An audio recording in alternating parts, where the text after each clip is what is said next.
ಇಂದು ಸದನದಲ್ಲಿ ನಡೆದ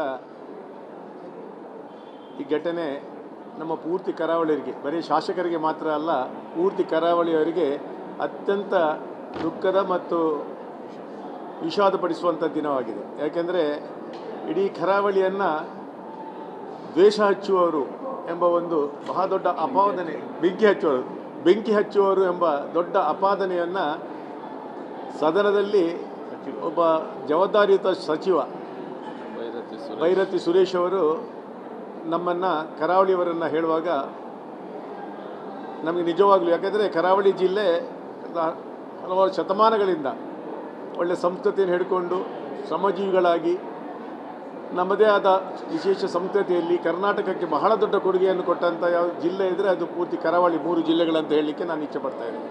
ಅಂಥ ಜಿಲ್ಲೆಯನ್ನು ಇಷ್ಟು ದೊಡ್ಡ ಅಪಾದನೆ ಹಾಕಿ ಆ ಒಂದು ಅಪಾದನೆ ಸ್ಥಾನದಲ್ಲಿ ನಿಲ್ಲಿಸಿದ್ದು ನಿಜವಾದ ಖೇದಕರ.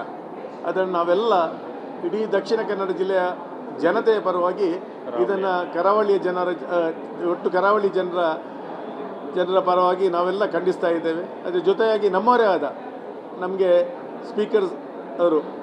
ಸ್ಪೀಕರ್ ಸಾಹೇಬ್ರ ಹತ್ರ ಅವರಿಗೆ ಹೇಳ್ಬೋದಿತ್ತು, ನೋಡಿ ಅಲ್ಲ ಕರಾವಳಿಯವರು ಬೆಂಕಿ ಹಾಕುವವರು ಅಲ್ಲ ಅವರು ಅದನ್ನು ಸುಮ್ಮನೆ ಕೂತರು. ಅದನ್ನು ನಾವು ಅವರಿಗೆ ಆ ವಿಷಯವನ್ನು ಸ್ಪೀಕರ್ ಅವರಿಗೆ ಹೇಳಿದ್ದೇವೆ, ಇದು ಸರಿಯಲ್ಲ, ಈ ಥರ ಮಾಡಬಾರ್ದಿತ್ತು, ನೀವು ಒಬ್ಬರು ಕರಾವಳಿಯವರಾಗಿ ಈ ಥರ ಅದಕ್ಕೆ ಸುಮ್ಮನೆ ಕೂರ್ದಂದರೆ ಮೌನಂ ಸಮ್ಮತಿ ಅಂದರೆ ಆ ಥರ ಆಯಿತು. ಅದರಿಂದ ಅಂಥದ್ದೊಂದು ಆಗಬಾರ್ದಿತ್ತು ದುರ್ಘಟನೆ ಅಂತ ಹೇಳಿಕೊಳ್ಳಿ ಈ ಥರ ನಾವೆಲ್ಲ ಶಾಸಕರು ಸೇರಿ ಇದನ್ನು ಖಂಡನೆ ಮಾಡ್ತಾ ಇದ್ದೇವೆ. ಅಲ್ಲ, ಕರಾವಳಿ ಅಂತೆಲ್ಲ ಅಲ್ಲ, ಒಟ್ಟಾರು ಅಪೋಸಿಷನನ್ನು ಈಗ ಆಲ್ರೆಡಿ ಒಂದು ಬಿಲ್ ಇದೆ ಕೇಂದ್ರ ಸರ್ಕಾರ, ಇದರಲ್ಲಿ ಶಿಕ್ಷೆಗಳು ಬಹಳ ಇದೆ. ಸಣ್ಣ ಪುಟ್ಟ ಭಾಷಣ ಮಾಡುವಾಗಲೂ 8 ಕೇಸ್ಗಳಿದ್ದ ನಮ್ಮ ಶಾಸಕರು ಇಲ್ಲೇ ಇದ್ದಾರೆ. ಬೆಳ್ತಂಗಡಿ ಶಾಸಕರ ಮೇಲೆ 8 ಕೇಸ್ಗಳಿದೆ ಭಾಷಣ ಮಾಡಿದ್ದಕ್ಕೆ.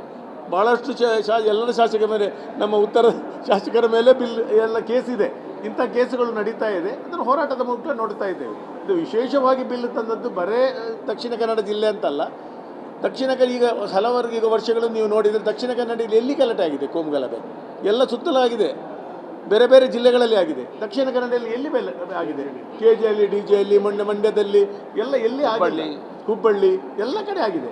ಆದರೆ ಕರಾವಳಿಯನ್ನು ಪ್ರತಿ ಸಲ ಆಗುವಾಗ ಕೋಮು ಸೂಕ್ಷ್ಮ ಪ್ರದೇಶ, ಮತ್ತೊಂದು ಪ್ರದೇಶ ಅಂತ ಕರಾವಳಿಯನ್ನು ಯಾಕೆ ಹಾಕ್ತಾರೆ?